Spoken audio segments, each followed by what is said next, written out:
Bala? Videoan mo nga. Bala? Saan dito bala? Oh. Hindi kasi kung ano, sobra yung abala. Sobra yung abalang ginawa nyo. Guys, this is an awareness video. I-English Tagalog lang tayo para maintindihan ng mga ibang viewers. Laglag Balagang. Nangyari pala to noong March 6. It happened to a passenger from NAIA Terminal 3 going to Vietnam. Siya si Ruth Adele, 69 years old. Senior na guys ah. She's a senior citizen and traveling with her family. Bala? Videoan mo nga. Bala? Saan dito bala? Oh. Oh, wala. Wala naman. Pakiano niyo po? Wait lang. Ano po? Rosary. Rosary. Nako. Bala? Mukhang hindi.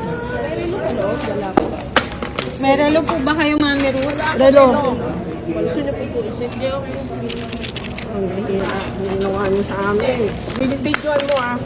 Teka lang. Sobra Ano pa? kayo. Ano? I-report ko kayo. That's too Ginawa much nyo. po. That's too much. That's too much. Mami Ruth.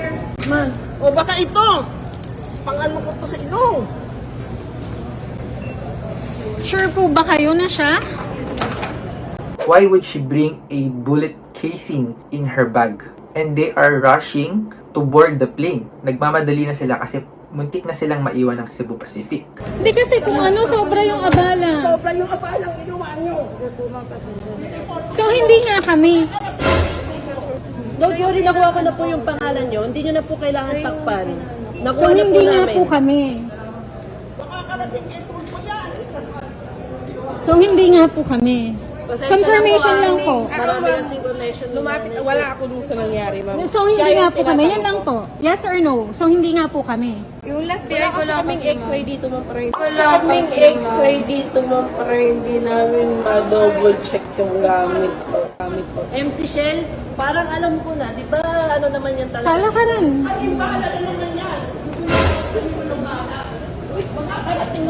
Kasi anting-anting, yun yung una ninyong sinabi. Sabi nyo magbasyo. Ngayong chinek, ano na? Bakit ninyo kami hinayaang pumunta dito? Kung meron kayo na check from there. Nanginginig din ako. Pati ako nagpapalit.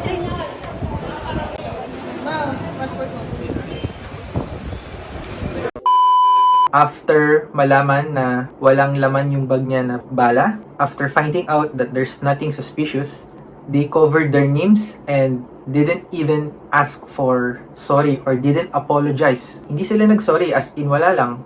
The officers asked them to go to a separate room to check their belongings, not in the actual scanning area. So it's really suspicious na they could ask for money so they can board the plane.